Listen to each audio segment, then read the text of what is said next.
नमस्कार, ये आकाशवाणी है। अभी आप मनोज कुमार शर्मा से समाचार सुनेंगे।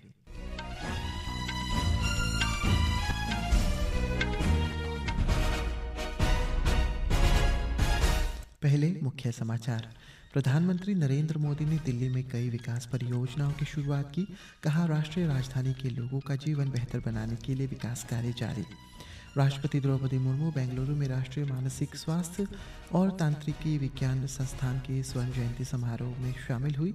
केंद्रीय मंत्री अश्विनी वैष्णव ने गुवाहाटी से असम के लिए कई विकास परियोजनाओं की शुरुआत की। 3 रेलगाड़ियों को हरी झंडी दिखाई और आकाशवाणी कोकराझार में 10 किलोवाट एफएम ट्रांसमीटर का उद्घाटन किया। उत्तर भारत में घना कोहरा और शीतलहर जारी। कोहरे के कारण विमान और रेलगाड़ियों की आवाजाही बाधित। और सिडनी में ऑस्ट्रेलिया के साथ बॉर्डर गावस्कर ट्रॉफी के 5वें तथा अंतिम क्रिकेट टेस्ट मैच के पहले दिन भारतीय टीम अपनी पहली पारी में 185 रन पर सिमटी। अब समाचार विस्तार से। प्रधानमंत्री नरेंद्र मोदी ने आज दिल्ली में कई विकास परियोजनाओं का उद्घाटन और शिलान्यास किया। साथ ही उन्होंने एक जनसभा को भी संबोधित किया। श्री मोदी ने राष्ट्रीय राजधानी के अशोक विहार में झुग्गी बस्तियों के निवासियों के लिए लगभग 1700 नवनिर्मित फ्लैटों का उद्घाटन किया और पात्र लाभार्थियों को चाबियां सौंपी। इस परियोजना का उद्देश्य झुग्गी बस्तियों में रह रहे लोगों को उचित सुख सुविधाओं से युक्त बेहतर और स्वस्थ रहने का माहौल प्रदान करना है। इस अवसर पर प्रधानमंत्री ने 2 शहरी पुनर्विकास परियोजनाओं, नौरोजी नगर में विश्व व्यापार केंद्र और सरोजनी नगर में जनरलपुर आवासीय आवास टाइप 2 क्वार्टर का भी शुभारंभ किया। प्रधानमंत्री ने द्वारका में लगभग 300 करोड़ रुपए की लागत से निर्मित केंद्रीय माध्यमिक शिक्षा बोर्ड के एकीकृत कार्यालय परिसर और दिल्ली विश्वविद्यालय में 600 करोड़ से अधिक की 3 नई परियोजनाओं की आधारशिला रखी। उन्होंने पूर्वी दिल्ली में सूरजमल विहार में पूर्वी परिसर में अकादमिक ब्लॉक और द्वारका के पश्चिमी परिसर में अकादमिक ब्लॉक की आधारशिला रखी। श्री मोदी ने नजफगढ़ में रोशनपुरा में वीर सावरकर कॉलेज की आधारशिला भी रखी। बाद में लोगों को संबोधित करते हुए सभी को नववर्ष 2025 की शुभकामनाएं दी। उन्होंने कहा कि ये वर्ष भारत के लिए वैश्विक मंचों पर नई उपलब्धियों का वर्ष होगा।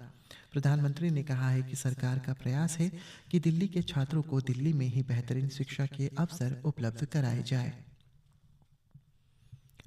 राष्ट्रपति द्रौपदी मुर्मू बेंगलुरु में राष्ट्रीय मानसिक स्वास्थ्य और तंत्रिका विज्ञान संस्थान निम्हांस के स्वर्ण जयंती समारोह में मुख्य अतिथि के रूप में शामिल हुई। इस अवसर पर उन्होंने एक नए मनोचिकित्सा ब्लॉक, केंद्रीय प्रयोगशाला परिसर और छात्रावास भवन का उद्घाटन किया। राष्ट्रपति ने कहा है कि महिलाएं हर एक क्षेत्र में आगे बढ़ रही है और सामाजिक उत्थान में महत्वपूर्ण भूमिका निभा रही है। राष्ट्रपति द्रौपदी मुर्मू ने मानसिक स्वास्थ्य और तंत्रिका विज्ञान के क्षेत्र में सराहनीय कार्य के लिए निम्हांस को बधाई दी। केंद्रीय स्वास्थ्य मंत्री जेपी नड्डा ने स्ट्रोक के इलाज, आत्महत्याओं को रोकने और मादक द्रव्यों के सेवन से पीड़ित लोगों की मदद करने में निम्हांस के योगदान की सराहना की।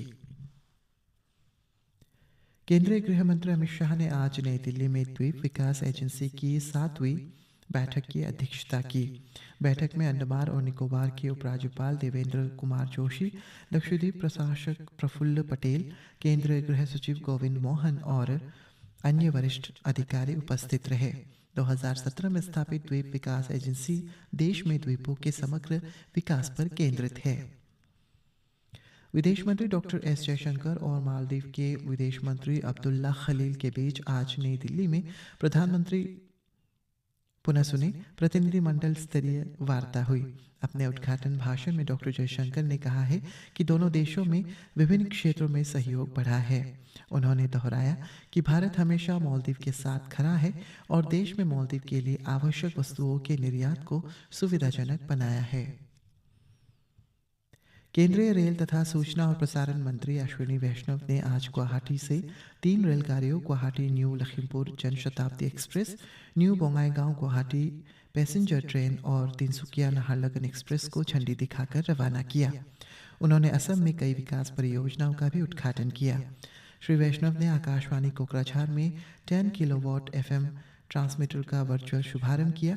इसके अलावा उन्होंने रेलवे स्टेशन से virtually national institute of technology and information technology deems university का भी उद्घाटन किया। श्री वैष्णव ने इस अवसर पर कहा है कि प्रधानमंत्री की पूर्वोत्तर क्षेत्र के विकास के लिए लुक ईस्ट पॉलिसी को एक्ट ईस्ट पॉलिसी में बदल दिया और अब इस क्षेत्र में बेहतर निवेश हो रहे हैं। इस अवसर पर श्री वैष्णव ने असम के राज्यपाल लक्ष्मण प्रसाद आचार्य और मुख्यमंत्री हिमंत बिस्वा शर्मा के साथ भी बातचीत की। तमिलनाडु में प्रवर्तन निदेशालय के अधिकारी डीएमके सांसद कथित आनंद के आवास पर अन्य ठिकानों पर तलाशी अभियान जारी है। कथित आनंद राज्य मंत्री और डीएमके पार्टी के वरिष्ठ नेता दुरुई मुरुगन के बेटे हैं। प्रवर्तन निदेशालय के अधिकारी मंत्री ने सहयोगी पुंचोलाई के परिसरों में भी तलाशी ले रहे हैं। बताया जा रहा है कि ये कार्रवाई 2019 में कर चोरी के सिलसिले में की जा रही है। पुनः सुने, पंजाब में कैदियों को शिक्षित कर उन्हें रिहाई के बाद समाज की मुख्य धारा में वापस लाने के लिए 15 शिक्षकों की स्थायी रूप से नियुक्ति की गई है। हमारे संवाददाता ने बताया है कि शिक्षक न केवल कैदियों को बल्कि उनके बच्चों को भी पढ़ाएंगे। ओडिशा के नवनियुक्त राज्यपाल डॉक्टर हरिबाबू कुंभमपति ने आज सुबह भुवनेश्वर में राजभवन में शपथ ली। ओडिशा उच्च न्यायालय के मुख्य न्यायाधीश न्यायमूर्ति चरधारी चरण सिंह ने उन्हें राज्य के 27वें राज्यपाल के रूप में शपथ दिलाई। पूर्व केंद्रीय गृह सचिव अजय कुमार भल्ला ने आज इम्फाल स्थित राजभवन में आयोजित एक समारोह में मणिपुर के राज्यपाल के रूप में शपथ ली। गणतंत्र दिवस शिविर 2025 में राष्ट्रीय कैडेट कोर एनसीसी के सभी राज्यों और केंद्र शासित प्रदेशों का प्रतिनिधित्व करने वाले 917 बालिका कैडेटों सहित 2300 से अधिक कैडेट भाग ले रहे हैं। नई दिल्ली में आज आकाशवाणी से विशेष बातचीत करते हुए एनसीसी के महानिदेशक लेफ्टिनेंट जनरल गुरबीर पाल सिंह ने कहा है कि इस सिलसिले में आयोजित होने वाले शिविर का औपचारिक उद्घाटन 5 जनवरी को उपराष्ट्रपति जगदीप धनखड़ करेंगे। बांग्लादेश के विदेश मंत्रालय ने कहा है कि उनके देश में हिरासत में लिए गए 95 भारतीय मछुआरों और भारत में हिरासत में लिए गए 90 बांग्लादेशी मछुआरों की पारस्परिक प्रत्यावर्तन प्रक्रिया कल से शुरू हुई। देश के उत्तरी भाग में घने कोहरे के कारण दक्षता कम होने से कई विमानों और रेलगाड़ियों की आवाजाही प्रभावित हुई है। हमारे संवाददाता ने बताया है कि कल नई दिल्ली के इंदिरा गांधी अंतर्राष्ट्रीय हवाई अड्डे पर कम दृश्यता के कारण लगभग 50 उड़ानें बाधित हुई। इस बीच मौसम विभाग ने अगले 2 से 3 दिन तक उत्तरी, पूर्वी और मध्य भारत में घना कोहरा छाए रहने का अनुमान व्यक्त किया और समूचे उत्तर भारत में शीतलहर और कश्मीर में ठंड का प्रकोप जारी रहने का अनुमान व्यक्त किया। रायगढ़ में मुंबई गोवा राजमार्ग पर आज एक दुर्घटना में 4 लोगों की मृत्यु हो गई है और 3 व्यक्ति गंभीर रूप से घायल हो गए।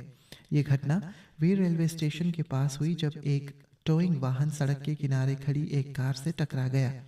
यह टक्कर इतनी तेज थी कि कार हवा में उछल गई और कई फीट दूर जाकर गिरी, जिससे कार में सवार 3 लोगों की घटनास्थल पर ही मौत हो गई। घायलों में से एक की बाद में मौत हुई जबकि अन्य की हालत गंभीर बनी हुई है और उनका इलाज चल रहा है।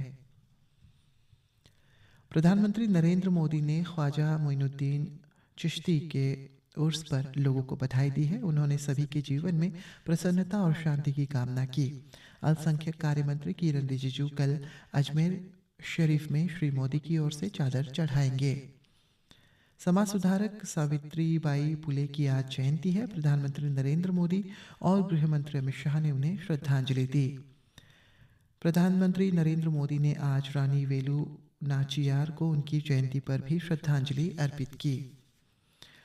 ऑस्ट्रेलिया और भारत के बीच बॉर्डर गावस्कर ट्रॉफी का 5वां तथा अंतिम क्रिकेट टेस्ट मैच सिडनी में खेला जा रहा है।